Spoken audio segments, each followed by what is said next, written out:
Hello and welcome. Before we start, let me just explain what we are doing today so nothing feels confusing along the way. We are learning two things. First, we are going to learn the three things that make an African consumer decide to buy. Those three things are trust, relationship, and then price.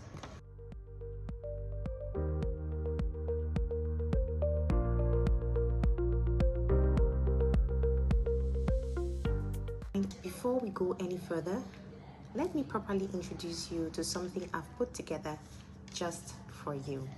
It's called UVP Clarity for African Women Founders, and it is a training manual and a companion booklet designed to walk alongside everything we are covering in this masterclass. Inside, you will find everything we are talking about here, broken down in even more detail, the 3 psychological triggers, the 4 pillars, real market examples that you really understand. But it doesn't stop there. There is also a section that I call dual lens. We are building enterprises as African and as women, and that comes with its particular set of challenges and triumphs. That section helps you to see your business clearly through both of those lenses and shape the way that you sell. Then there is a section on the 4 networks that move the needle. These are networks already sitting around you that you probably haven't leaned into yet. These are the networks available to us as African women founders that can help move our products without the advertising budget behind them. This section shows you exactly how to use what is already in your hands. There are also quizzes to test what you have learned, infographics to help it stick, and actual space for you to sit down and write your own UVP, your who, your pain, your result, your differentiator at your own pace in your own time. It is available now as an ebook, and if you'd like a copy for yourself or for another woman that you know who is out there building something of her own, you will find all the details in the caption right below.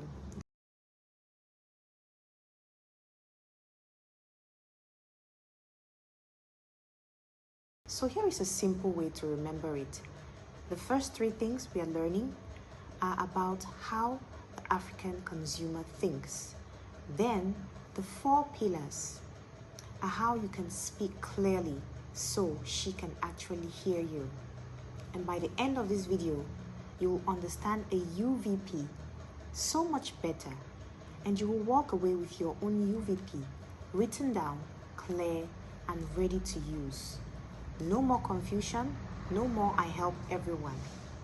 So without further ado, let's dive right into it.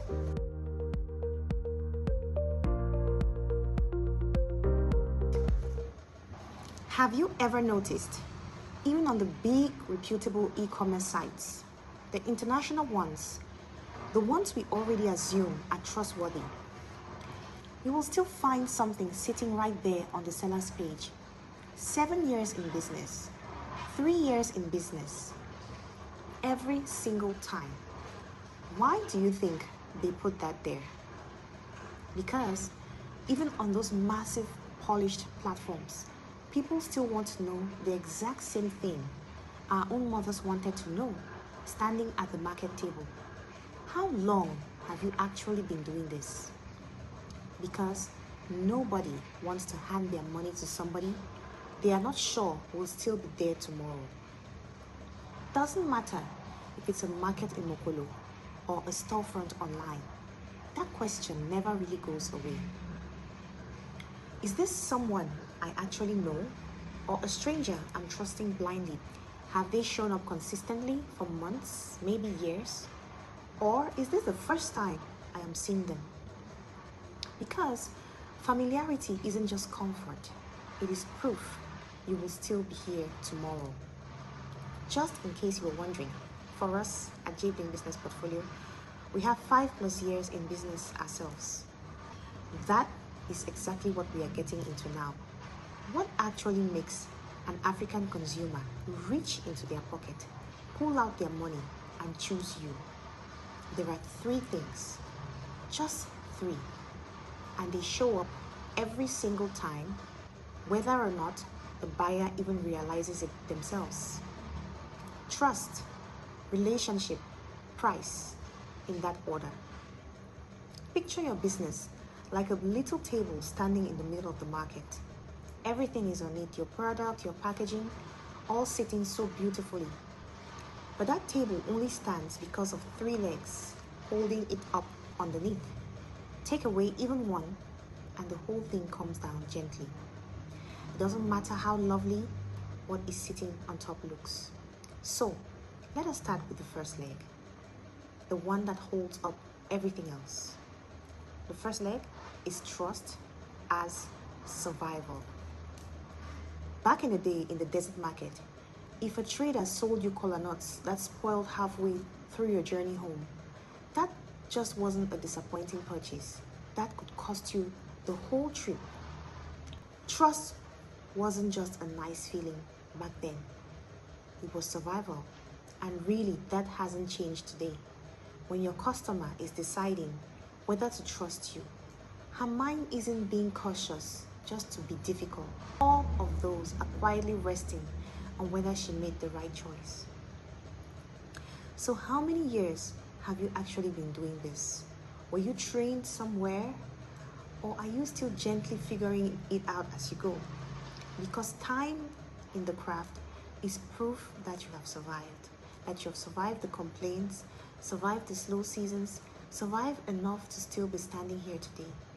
Does your formula work consistently? Take akara, for example. Is it crunchy on the outside, soft on the inside every single time? Or is it sometimes burnt, sometimes soggy, depending on the day? Because consistency is really what separates a hobby from a business. The African consumer is not asking if you're good once. She's gently asking if you're good, always. And is it fresh? Because fresh akara every morning by 6 a.m. isn't just a product description. That is actually a trust statement. Wearing a different outfit. That is you telling her, without even saying it directly, that you can count on me. And you as the seller, as the founder, do you keep your word? Because if you say delivery is Friday and Friday comes and goes in silence, that is not just a small disappointment. That is her whole day thrown off. Why? Trust isn't the soft part of business. It is actually the survival part. In Africa, trust isn't a bonus feature. It is the entry fee. You don't really get to talk about your product, your price, your packaging until this leg is standing firm. If you get this one right, and everything else is going to finally stand a chance. Okay, so trust is the first leg. But once that's standing, there is a second leg holding that same table right next to it, and that one is called relationship. This is the leg that makes African marketplace commerce feel completely different from some cold transaction at the big box store. Here, we're not just exchanging goods for money. We're extending and quietly confirming a bond. And the consumer's mind is gently running through this too, even if she never says it out loud. The first thing he or she is wondering is, does this seller know anyone I know? Picture this with me. She walks up to your store and somewhere in the conversation, it just comes out, you know my Auntie Rose in Bonaberry? You braided her daughter's hair for her wedding. And sis, the moment there's one shared person between the two of you, something happens. Trust doesn't just grow, it transfers straight over to you. She's borrowing her auntie's trust in you, and handing it to herself right there at your table. The second thing she's wondering, does she ask after the people who matter to me? How is your mama doing? How is your pikin? That one small question does something powerful. It tells her you see her as a whole person. And when you remember someone's family, she feels cared for beyond just the sale. That is exactly why she comes back next week and the week after that too. Now, just sit with the actual words for a second. There is a real difference between, Madam, what do you want to buy? And my sister, welcome. How has work been treating you? Same customer, same product sitting right there, but a completely different feeling walking away from it. And that is exactly why your unique value proposition, your UVP, your message, your whole way of showing up shouldn't sound like the big corporation marketing department. It should sound like someone who actually understands her. That is relationship, the second leg. And once trust and relationship are both standing strong beneath that market table, that's when we finally get to the third leg, which is price. Okay, so trust is standing, relationship is standing. Now let us gently talk about the third leg, holding up that table, which is what? Price. And I really need you to sit with this one because it is where most of us quietly get it backwards. We think price is what gets someone to buy. It is not. Price is what closes the sale after trust and relationship have already done the real work behind the scenes. Now, don't get me wrong. We all love a good deal. That's not just an African thing. That's a human thing everywhere in the world. But watch what actually happens in a real market. A buyer will walk straight past 10 tomato sellers, all of them shouting over each other, all competing on who is the cheapest, just to buy from the one woman at the end, even when her tomatoes cost 50 francs more than everybody else's basket. It's the same with the braider.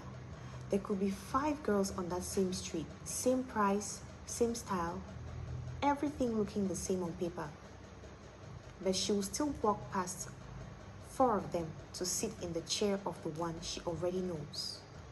The one who didn't pull her hair too tight last time, who actually finished when she said she would. Even if there is a newer girl 2 doors down, charging less, she's just not willing to gamble her hair or her whole afternoon on somebody she doesn't know yet, somebody she doesn't trust yet. And here is why, sis. That trusted seller already passed the first 2 tests quietly without saying a word. So that extra bit of 50 francs of money isn't a loss to the customer. It is the cost of peace of mind. And peace of mind, that is worth more than almost anything else sitting on that table.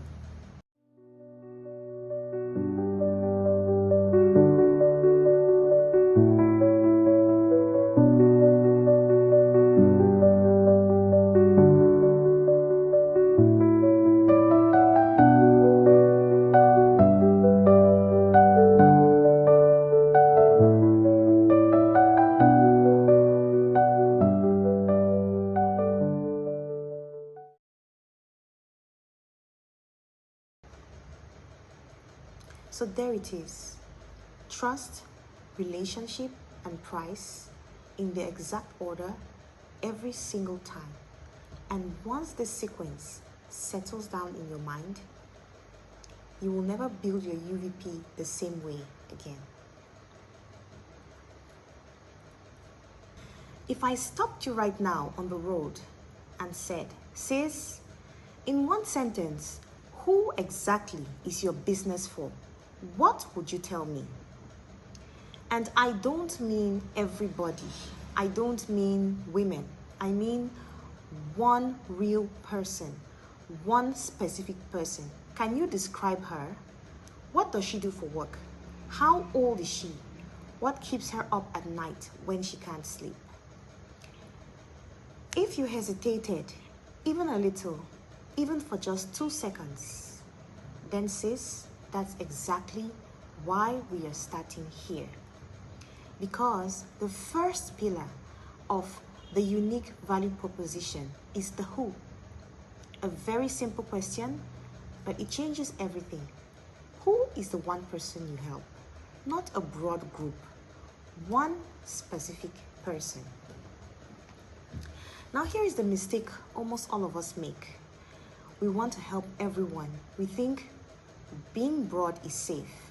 We tell ourselves, if I talk to everyone, I'll get more customers. Sounds logical, right? Cast a wide net, catch plenty of fish. But the truth is, when you talk to everybody, you're talking to nobody. Let's use Mokolo Market in Yaoundé as an example. If you stand there and shout, I sell things, nobody stops. Everybody just walks past you. But if you say, Mama, I have the shoes for your daughter's first birthday, she stops right there, because a message for everyone feels like a message for no one. But that message sounded like it was just for her. That is why specificity sells. Specificity makes a total stranger stop and say, she is talking to me. That is your UVP. I help women. Which women? There are thousands of women out there. Be specific. I help mothers in Mokolo who are planning their daughter's first birthday and need a cake that looks beautiful in photos. That one hits the heart. The woman says, that is me. Welcome to UVP Clarity for African Women Founders. My name is Jacqueline Bakari. I am the founder of J Bling Business Portfolio, and we are building digital skills for African women founders and enterprise owners, one skill at a time. And this particular masterclass, it's about to flip the entire script on how you see your business. So what is a UVP? A UVP is simply why a customer chooses you and not the next person. It is what makes you different. It is what makes you memorable. It is what makes them say, this is for me. Let's actually build this together right now, step by step. Grab a pen if you can, because I want you writing alongside me and not just watching the video. Step 1, who?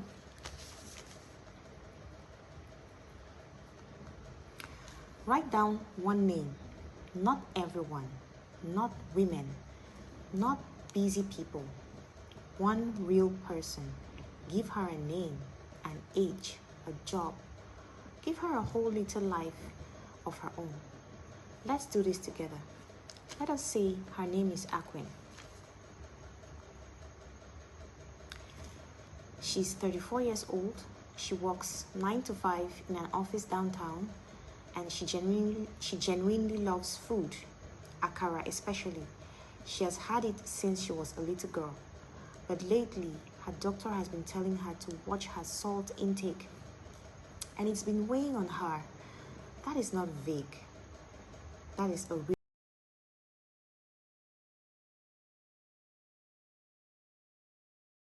real woman. That is your who. Step 2, pain. Now, write underneath her name. Write down what is actually keeping her up at night. Not that she's shopping or what she's afraid of. What is her frustration? For Aquin, it is this. She loves akara, but every time she buys it from the usual sellers, she has no idea how much salt actually went into it. So she either eats it anyway and quietly worries afterwards, or or she just keeps the thing she genuinely enjoys and feels a little sad. That tension between loving food and trying to protect her health, that's her pain. Step 3, result. Now write down what her life actually looks like after you. For Aquen, that looks like this. She can walk into work with a warm pack of akara and actually enjoy every bite guilt-free and not have that nagging voice in her head reminding her about how much salt could have gone into the food. She gets to keep the food she loves without giving up on her health. That is the result you're actually selling. Not just akara, but peace of mind with pleasure still intact. Step 4, your differentiator. Finally, write down the one thing only you do. Not I do good work. Everybody says that. For the akara seller in this story, maybe it is this. She is the only akara seller in the area making a genuinely low salt recipe that still tastes rich and full, unlike most unhealthy alternatives. She tested it for months until she got the flavor right without compromising anyone's health. That is her only. So we found your one person, we named her, and we pictured her. Now, question number 2. What keeps her up at 2 a.m.? Because pillar 2 of your UVP is the pain. Pillar 1 is the who, pillar 2 is the pain. What is your customer struggling with that you can solve? Now, the mistake that we all make is that we talk about our product. I make cakes, I braid hair, I sell fabric. She doesn't care, not yet.